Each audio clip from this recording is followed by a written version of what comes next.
Salut, c'est Alex. Ouais, vous êtes choqués? Il y a des fangames Slendrina. Peut-être que vous le saviez, moi je le savais pas trop et vous allez voir, quand on s'intéresse à ça, on peut très vite être surpris. De la bonne ou de la mauvaise façon.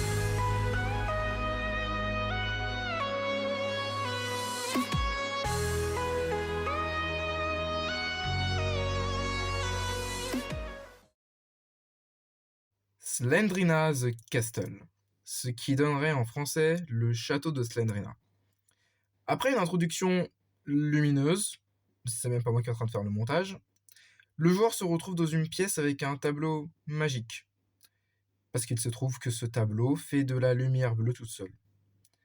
On peut également trouver dans cette salle une belle pub pour les développeurs, ce que je trouve déjà assez limite. La maison est vide, oui parce que c'est une maison et pas un château. On peut quand même y trouver des tableaux jamais vus avant, donc je suppose qu'on peut leur donner un petit point d'effort pour avoir fait des tableaux. Mais bon, dans la même maison, on peut y trouver un tableau de Granny copié de Granny chapitre 2. Donc encore une fois, limite les efforts. Et en continuant d'explorer, on peut y trouver une tête de Granny sur une table. Je sais pas du tout comment elle s'est retrouvée là, mais on peut leur rajouter un petit point parce que quand on se rapproche de cette tête, elle va bouger, ce qui veut dire qu'il y a de la physique dans ce jeu.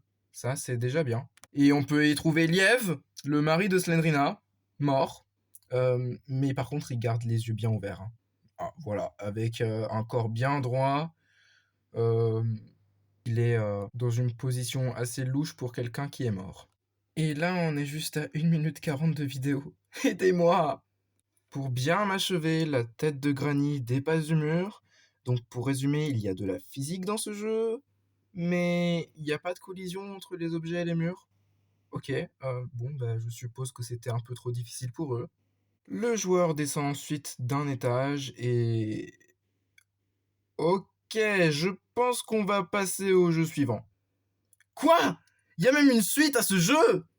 Non, ça sera sans, merci. Allez, top 2.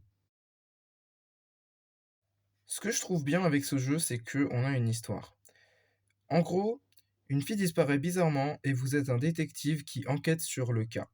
Mais vous êtes mystérieusement téléporté dans cette maison et l'aventure commence à ce moment-là. Je trouve l'idée très intéressante, mais le potentiel est quand même assez gâché avec le gameplay. Vous allez voir et je vais vous expliquer. Déjà, les touches pour jouer sont vraiment insupportables. Les flèches pour aller en avant ou en arrière sont d'un côté et les flèches pour aller à gauche et à droite sont d'un autre côté. Ce que je trouve déjà horrible, alors qu'on pourrait très bien faire un joystick à la manière de tous les autres jeux developers.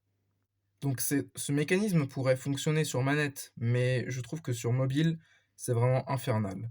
Et je vous assure, c'est l'expérience qui parle. Le joueur se retrouve dans une pièce, comme vous pouvez le voir, et il va devoir chercher une clé dans cette pièce pour sortir. On peut considérer ça comme une sorte de tutoriel. Une fois sorti de cette pièce, on se retrouve dans une maison, et waouh, la luminosité et les textures sont hyper sombres. Les pires ennemis dans ce jeu, c'est les lustres. Oui, oui, des lustres qui vous tombent dessus si vous passez en dessous et qui peuvent vous tuer.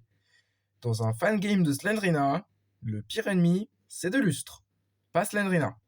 Parce que Slendrina va camper à l'étage, il va pas bouger de là, et au moment où vous devez sortir pour récupérer la dernière clé pour sortir de la maison, il se trouve que cette clé est à l'étage dans lequel Slendrina campe.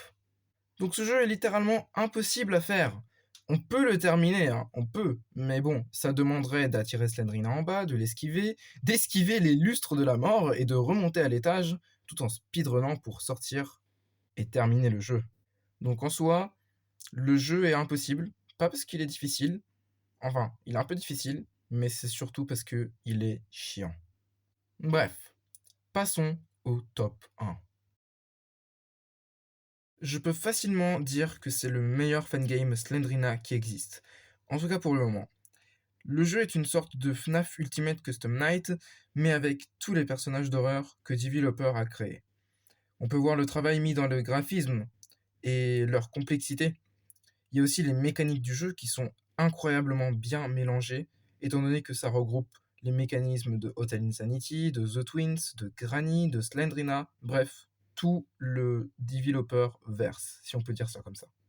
Le jeu est très récent et il est disponible que sur Windows, mais peut-être que ça va changer. Bref, 20 sur 20 sur ce jeu, il n'y a rien à dire. Bon, sauf le fait que c'est un peu un plagiat de FNAF Ultimate Costume Night, mais bon. Tant que ça plaît à la communauté et que ça fait vivre la communauté de développeurs, ça me va. En tout cas, il y a quelque chose qu'on ne peut pas retirer, c'est les efforts mis dans ce jeu. Et c'est la fin de cette vidéo, j'espère que vous l'avez aimé. Si vous voulez, dites-moi dans les commentaires ce que vous avez pensé de ces jeux. Et si vous avez aimé cette vidéo, n'hésitez pas à la liker, ça me fait plaisir. À vous abonner, ça me fait encore plus plaisir. Et moi je vous dis à la semaine prochaine. Salut tout le monde!